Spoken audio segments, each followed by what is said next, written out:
Namaskar. Welcome to another episode of Editorial. Impose President's rule in West Bengal. That's what the report on Sandeshkhali recommended to the President of India.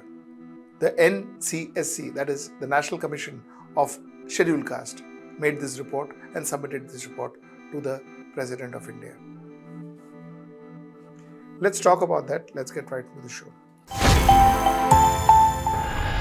The NCSC chairperson Arun Haldar, after meeting the president, says that we have recommended the president's rule be imposed in West Bengal over the situation where under Article 338 that aims to safeguard the right of scheduled caste.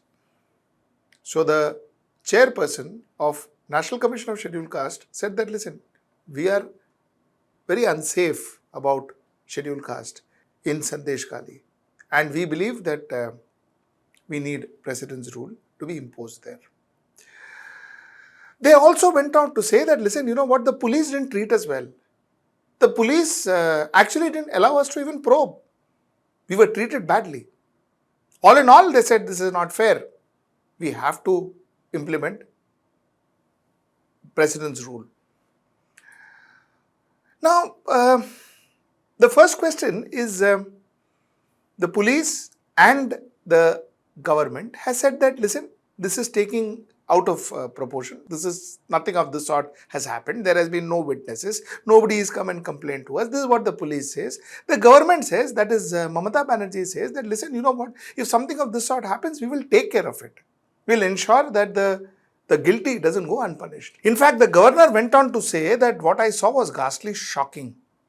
The governor says that, like I said, what I saw was ghastly shocking, shattering to my senses. I saw something which I could never, ever have seen. I heard many things which I should never have ever heard. If you have tears, this is the time to shed those tears. That how horrible human life is, where the law cannot take its course. When I listen to my mother and sister there, imagine a happy home, husband, wife, grown-up kids, including girl children. That is what Governor Mr. C.V. Anand Bose said on Monday. This is what the governor said. Even the Calcutta High Court has taken suo motu cognizance of the Sandeshkhali case and overturned the prohibitory orders imposed by the state administration. The court has appointed an advocate as amicus curiae and issued notices to the state government, police and district administration. The court will hear the matter again on February 20th. The case involves allegation of sexual assault and forcible acquisition of tribal land. I am very disturbed with what is going on in Sandeshkhali. It is very unfortunate. Allegations have surfaced that women were sexually assaulted at gunpoints and tribal land were forcibly taken away. This is what Justice Aruba Sinha Ray said while talking about suo motu cognizance based on media report. Now, let me also take you through what women there said when they spoke to Indian Express. In fact, one of the women talking to Indian Express spoke, what do you call summoning us at 10 p.m. under the pretext of a meeting, touching us whenever they like and wherever they like, pulling our saris. I went through that so many times and I am not alone, the woman said. She was in her 20s. TMC supporters and members of self-help group that run under the panchayat were the people who were calling them and allegedly misbehaving with these women. That is what another woman alleged, that they used to call us for meetings, sometimes of the SHG and sometimes of the party. Our husbands were not called. When we went there, there was quick party meeting saying that we have to work for its victory. Some of us cooked and a section of women, including me, were told to stay back. They would pull my sari and touch me inappropriately. I kept quiet because I knew that what would happen if I protested. She alleged her family's bhiga of land was also grabbed by TMC members and turned into fishery. That is what is, again, as Indian Express reported. Another woman said that you must understand how hard it is to speak up. Even now, we did, because Sheikh Shahjahan is absconding and TMC leaders are in the back foot. One of the women told Indian Express that women here cannot live safely. We women fear going out. We want safety. Sandeshkhali residents Kanika Das told Aaj Tak Bangla. So these were some of the statements of the victim who alleged that TMC workers has sexually assaulted them. These are actual statements. The first thing is the fact that if something of this sort has happened, why is there no outcry from Trinamool Congress members? Derek O'Brien has been speaking about Manipur. Derek O'Brien is speaking about rapes. Derek O'Brien was speaking about wrestlers. So was Mahua Moitra. Why are they quiet now? The issue is the people of this country want to hear us on Manipur. We as an opposition, all of us, including our respected leader, sir, we want this discussion on Manipur. We are not here to show ego or arrogance. Sir, 1 minute. Sir, 1 minute. Listen to him. Sir, 1 minute. Listen to him. Sir, I will appeal through you to the leader of the House. I will appeal through you to the leader of the House.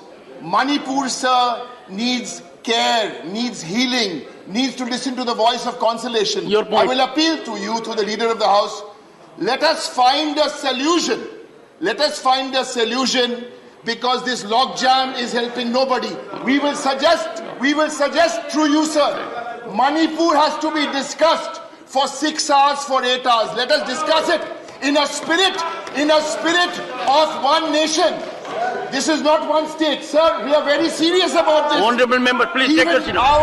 Why are they not asking their own government to take cognizance, to take steps, to take stern steps to figure out what exactly happened and let the picture be clear?